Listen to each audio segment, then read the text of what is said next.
Hello মোৰ হাইটি ভণ্টিসকল সকলোকে অসমীয়া ডিজিটেললৈ স্বাগতম জনাইছো আমি যেহেতু ক্লাস 7 ম্যাথমেটিক্সৰ চেপ্টাৰ 11 টো আলোচনা কৰি আছিলো হয়নে আমি আগৰ ক্লাস 11.1 আৰু 11.2 টো কৰিলো যদি তোমালোকে সেই ক্লাস কিটা কৰা নাই তেনেহলে ডেসক্ৰিপচনৰ লিংকটো দি আছে তাৰ কৈ তোমালোকে কৰিব পাৰিবা আজি আমি এইটো ক্লাছত অনুশীলনী 11.3 টো আলোচনা কৰিম আহাচোন আমি আজি ক্লাসটো আৰম্ভ কৰো এতিয়া প্ৰথম পইণ্টটো চোৱাচোন এই পইণ্টটো তোমালোকে মনত ৰাখিবা একে কেন্দ্ৰযুক্ত দুই বা ততোধিক বৃত্তক ঐককেন্দ্ৰিক বৃত্ত বোলে এতিয়া ভালদৰে আমি যদি ডায়াগ্ৰামটো বনাও তেতিয়া তোমালোকে বুজিব পাৰিবা এই দুটা বৃত্ত হয় ইয়া বৃত্ততে যদি আৰু এটা বৃত্ত আছে এতিয়া চোৱা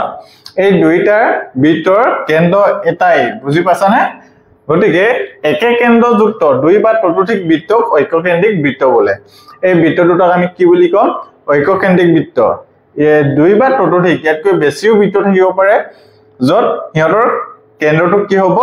একে হ'ব তেনে ধৰণৰ বৃত্তক কি বুলি কোৱা হয় ঐককেন্দ্ৰিক বৃত্ত আশা কৰো সকলোৱে এটো বুজি পালা এতিয়া তোমালোকে এই সূত্ৰ দুটা মনত ৰাখিবা বৃত্ত এটাৰ কালি ইকুৱেল কি হয় পাই r স্কয়াৰ অৰ্ধ বৃত্ত এটাৰ কালি হাফ পাই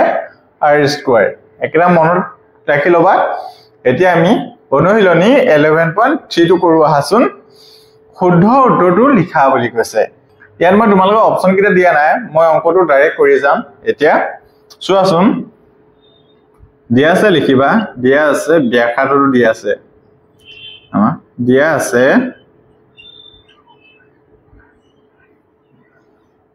বৃত্তটোৰ ব্যাসাৰ্ধ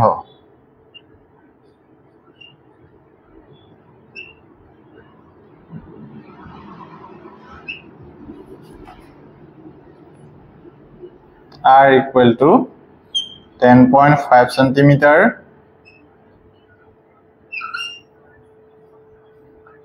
এতিয়া আমি কি উলিয়াব লাগে বৃত্তটোৰ কালি এতেকে বৃত্তটোৰ কালি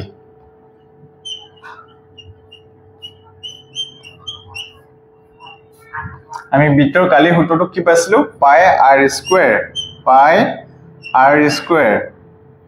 পাই টু পাই মানটো কিমান আছিল 22/7 ইনটু r টো আমি কিমান পাইছো 10.5 স্কয়াৰ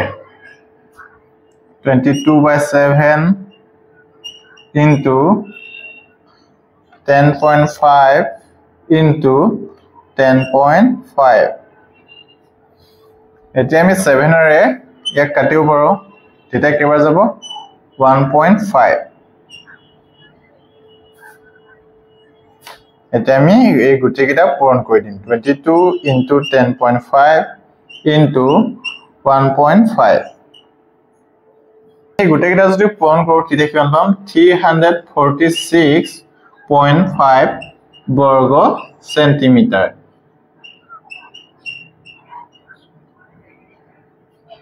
এটাকে আমাৰ শুদ্ধ অপচনটো কোনটো হ'ব 346.5 বৰ্গ সেন্টিমিটাৰ তোমালোকে কোনটো অপচনত আছে এটো চাই লবা হেইটো আমাৰ শুদ্ধ উত্তৰটো হৈ যাব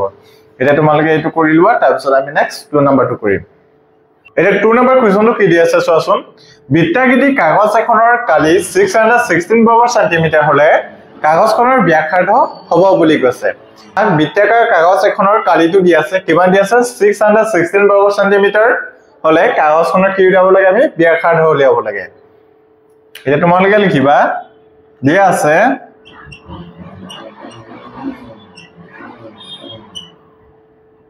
বৃত্তাকৃতিৰ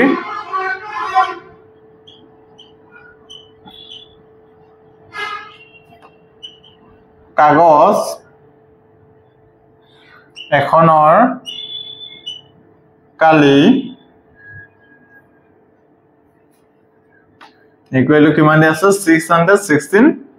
বৰ্গ সেন্টিমিটাৰ এতেকে বৃত্তাকৃতিৰ কাগজ এখনৰ কালি বৃত্তৰ কালিৰ সূত্ৰটো কি আছিল পাই r square equal to কিমান হ'ব 616 পাই মানটো এতিয়া আমি পাইটো r লগত পূৰণ হৈ আছে আমি যদি লেফট সাইড ইয়াৰ পাইটো আৰৰ লগত পূৰণ হৈ আছে আমি যদি ৰাইট সাইডে লৈ যাওঁ তেতিয়া কি হৈ যাব হৰণ হ'ব এতিয়া r square equal to 616 হৰণ পাই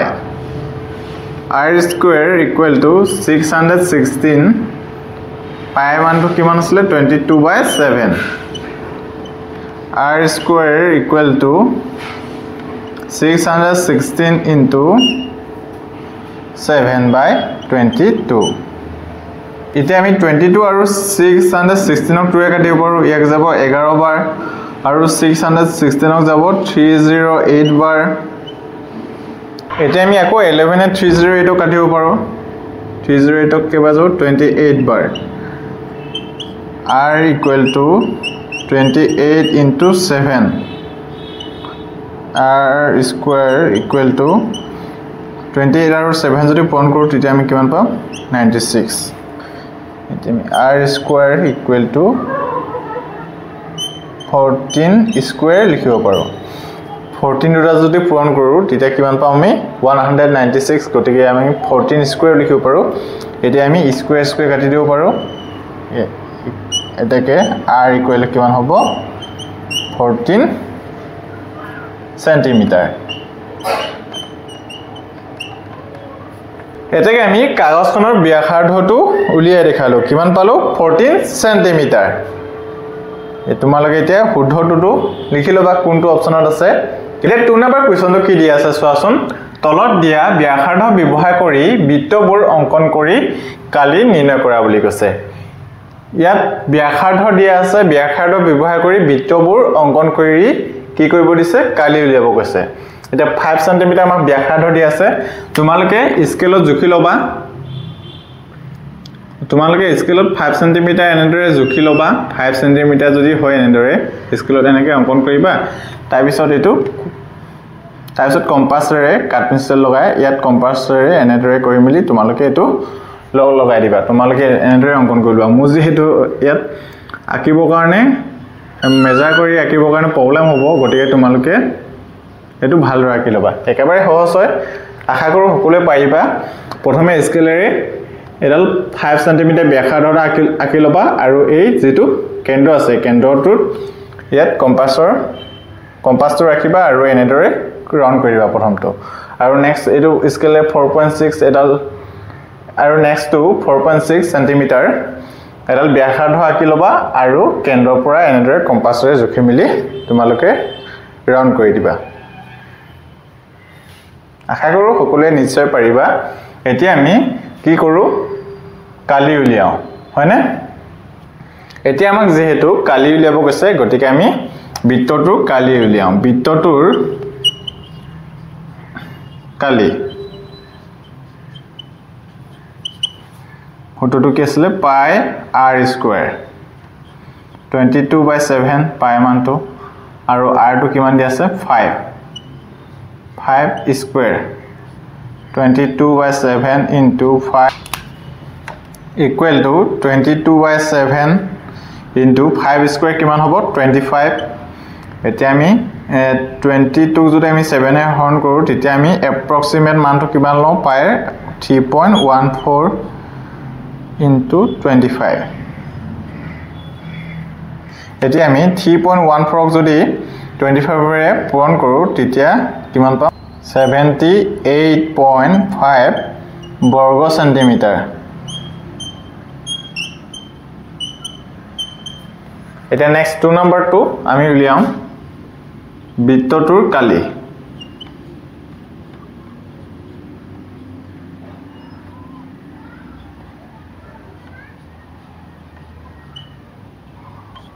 পাই মানটো কিমান দি আছে 22/7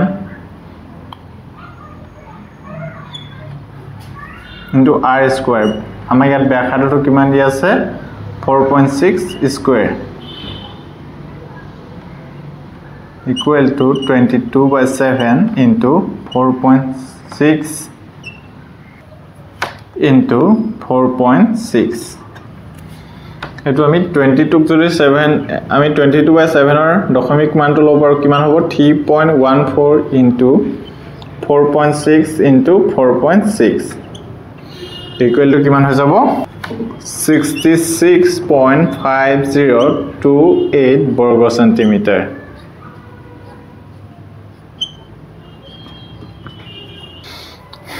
আশা কৰো সকলোৱে 1 নম্বৰ আৰু 2 নম্বৰ কোৱেশ্চন কিটা বুজি পালা এতিয়া আশা কৰো সকলোৱে 1 নম্বৰ আৰু 2 নম্বৰ কোৱেশ্চন কিটা বুজি পালা যে তোমালোক আমাৰ সি নম্বৰটো কি দিয়া আছে আমাৰ সি নম্বৰটোৰ ব্যাসাৰ্ধ কিমান দিয়া আছে 5.5 মিটাৰ এতিয়া আমি ইয়াৰ কালি লাভ লাগে বৃত্তটোৰ কালি লিখিবা বৃত্তটোৰ কালি equal to pi r square 22/7 into r to 5.5 whole square 22/7 into 5.5 into 5.5 এটা যদি গোটেইটা পূৰণ কৰি দিও তেতিয়া কিমান পাম 665.5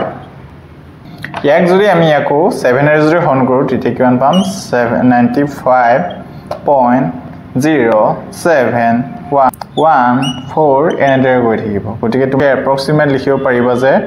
95.07 বৰ্গ সেন্টিমিটাৰ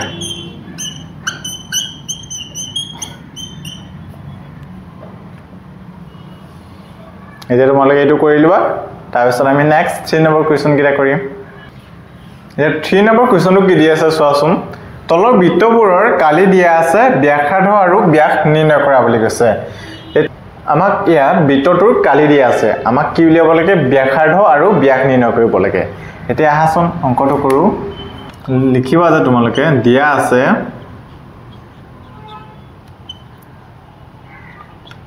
বৃত্তটোৰ কালি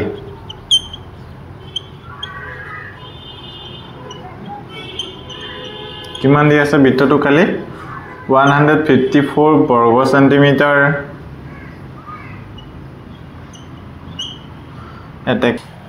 এটাকে পাই r স্কয়ার ইকুয়াল টু 154 পাইটো যেহেতু এলত পূৰ্ণ হৈছে ৰাইট সাইডে গলে মানে কি হৈ যাব হৰণ 154 হৰণ পাই r স্কয়ার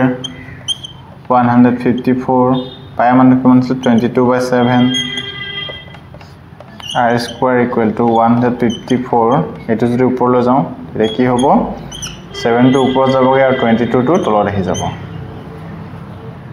আমি 22 এ 154 ক কাটিব পাৰো কেবা যাব 100 বাৰ দেখে r square equal to 7 square এটা আমি স্কয়াৰ স্কয়াৰ কাটি দিব পাৰো r equal to কিমান পাই গলো 7 এটাকে ব্যাসাৰ্ধ r equal to কিমান পালো 7 সেন্টিমিটাৰ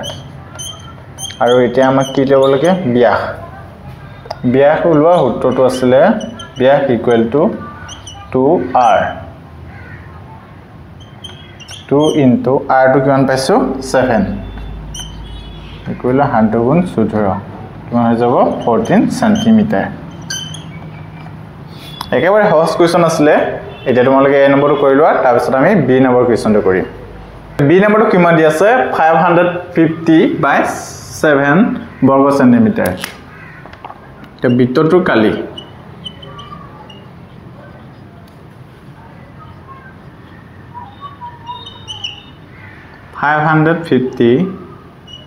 হৰণ 7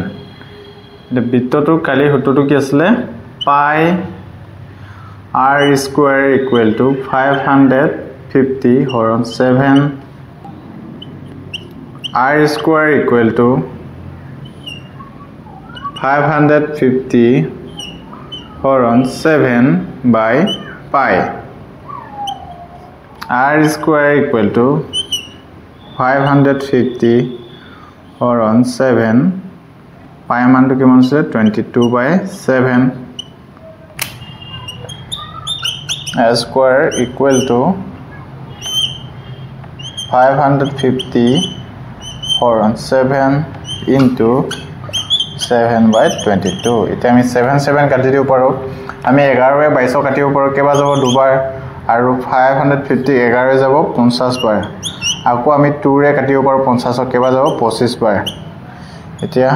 r square equal to কিমান পাইছো 25 r square equal to 25 square to 5 square লিখিব পাৰো 5 5 25 2 2 কাটি দিব পাৰো এতিয়া r equal to আমি কিমান পালো 5 সেন্টিমিটাৰ এটাকে ব্যাসাৰ্ধ r equal to কিমান পাইছো 5 সেন্টিমিটাৰ এতিয়া আমি ব্যাস উলিয়াও আহাচোন ব্যাস উলিয়াওটো কি আছিল 2r 2 into r to কিমান পাইছো আমি 5 5 2 10 সেন্টিমিটাৰ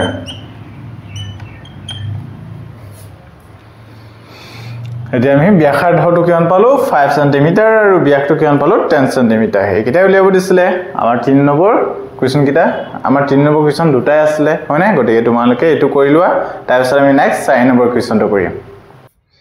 এতিয়া 4 নম্বৰ কোৱেশ্চনটো কি দি আছে চোৱাচোন 3 মিটাৰ ব্যাসৰ এখন বৃত্তাকাৰ টেবুলত ৰং লগাওতে কিমান খৰচ হ'ব যদি হে প্ৰতি বৰ্গ মিটাৰত খৰচ হয় 30 টকা বুলি কৈছে এতিয়া আমাক 3 মিটাৰ ব্যাসৰ এখন বৃত্তাকাৰ টেবুল ৰং লগাওতে কিমান খৰচ হ'ব এটো আমি উলিয়াব লাগে প্ৰতি বৰ্গ মিটাৰত কিমান খৰচ হয় আমাক দিয়া আছে কিমান দিয়া আছে 30 টকা এতিয়া আমাক কি দিয়া আছে ব্যাসটো দিয়া আছে বৃত্তাকাৰ টেবুলখনৰ ব্যাস লিখিবা দিয়া আছে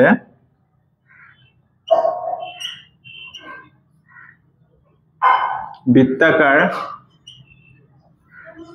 টেবুলখনৰ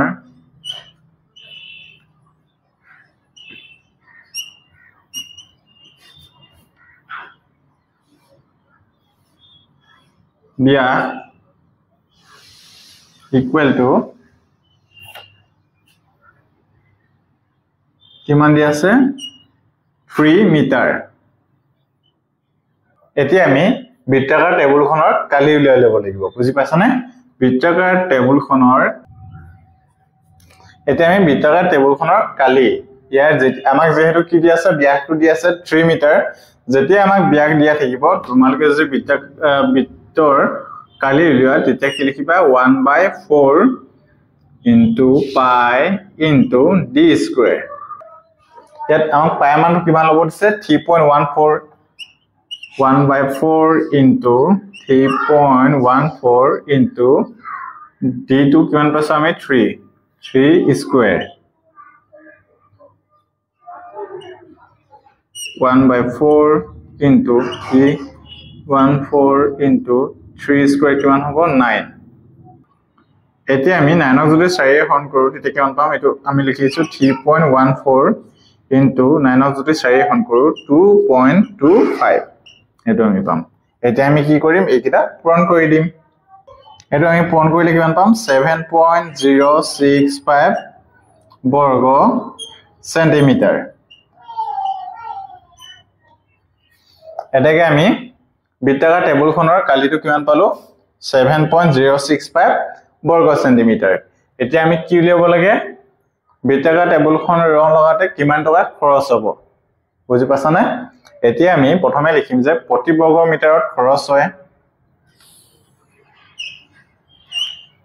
প্ৰথমে লিখিবা তোমালোকে প্ৰতি বৰ্গ মিটাৰত ৰং কৰোতে খৰচ হয়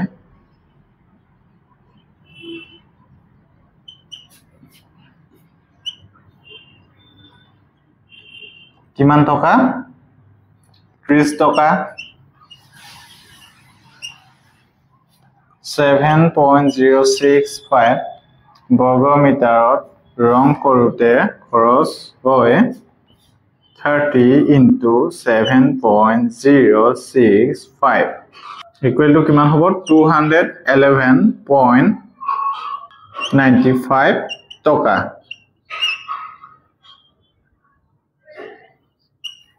এতিয়া আমি 7.065 বৰ্গ মিটাৰ ৰং কৰোতে কিমান টকা খৰচ হ'ব 211.95 টকা এটা তোমালোকে এটো কৰি লোৱা তাৰ পিছত আমি নেক্সট 5 নম্বৰ কোৱেশ্চনটো কৰিম এটা 5 নম্বৰ কোৱেশ্চনটো কি দি আছে চোৱাচোন এটা বৃত্তৰ ব্যাসাৰ্ধ 84 সেন্টিমিটাৰ আৰু আন এটা বৃত্তৰ ব্যাসাৰ্ধ 91 সেন্টিমিটাৰ দ্বিতীয় বৃত্তটোৰ কালি প্ৰথমটোতকৈ কিমান বেছি নিৰ্ণয় কৰা বুলি কৈছে এটা এটা বৃত্তৰ ব্যাসাৰ্ধ কিমান দিয়া আছে 84 সেন্টিমিটাৰ আৰু আন এটা বৃত্তৰ ব্যাসাৰ্ধ কিমান দিয়া আছে 91 সেন্টিমিটাৰ এটা দ্বিতীয় বৃত্তটোৰ কালি প্ৰথমটোতকৈ কিমান বেছি নিৰ্ণয় কৰিব লাগে এটা তোমালোকে প্ৰথমে লিখিবা দিয়া আছে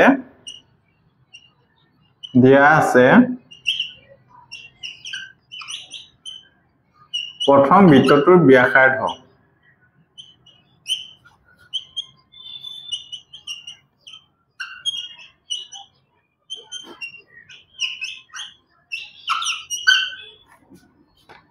are equal to কিমান দিয়া আছে 84 সেন্টিমিটাৰ এটাকে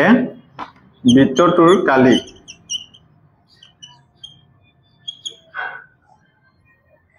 কালি equal to বৃত্তৰ কালি সূত্ৰটো কি আছিল যেহেতু আমাক ব্যাসাৰ্ধ দি আছে পাই r স্কয়াৰ পাই মানটো কিমান হ'ব দিছে আমাক 22/7 into r square 84 square 22/7 into 84 into 84 আমি 84 হাতেৰে কাটিব পাৰো 7 বাউ 84 এতিয়া 22 84 আৰু 12 টো যদি পূৰণ কৰো আমি তেতিয়া কিমান পাম এইকিটা আমি গোটেইকিটা যদি পূৰণ কৰো তেতিয়া আমি পাম 22,176 বৰ্গ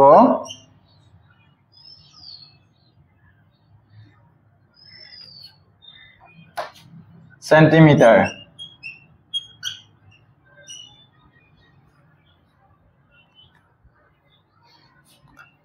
আশা কৰো সকলোৱে বুজি পালা এতিয়া আমি প্ৰথমটোহে ওলাইছো আমাক আৰু এটা বৃত্ত দিয়া আছে নহয় এতিয়া তোমালোকে লিখিবা দ্বিতীয় বৃত্তটোৰ ব্যাসাৰ্ধ আকৌ লিখিবা আকৌ দিয়া আছে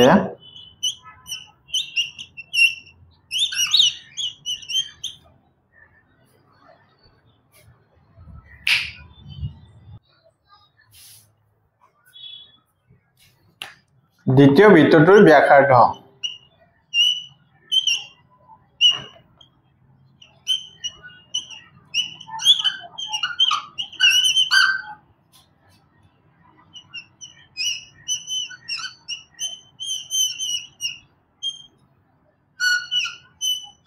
are equal to 91 centimeter.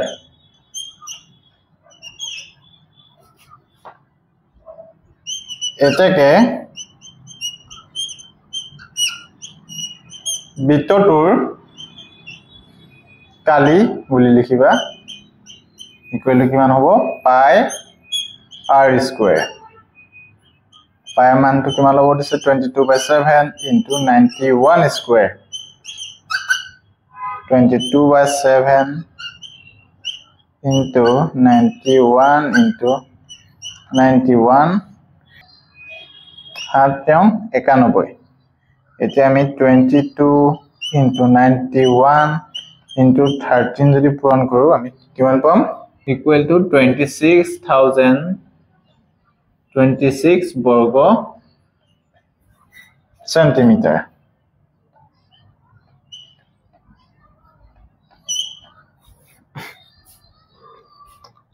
এটা তোমালোকে এগিলা কৰি লোৱা তাৰ পিছত আমি কি কৰিব লাগিব দ্বিতীয় বৃত্তটোৰ কালি প্ৰথমটোতকৈ কিমান বেছি আমি নিৰ্ণয় কৰিব লাগিব গতিকে এগিলা তোমালোকে আগতে কৰি লোৱাচোন আমাক যেহেতু নেক্সট স্টেপ কিটা কৰিব কাৰণে জায়গা নহবগে এতিয়া আমি বৃত্ত দুটাৰ কালি পাৰ্থক্যটো উলাই লম প্ৰথমে দ্বিতীয়টো কিমান পালো 26 minus 22,176 বৰ্গ সেন্টিমিটাৰ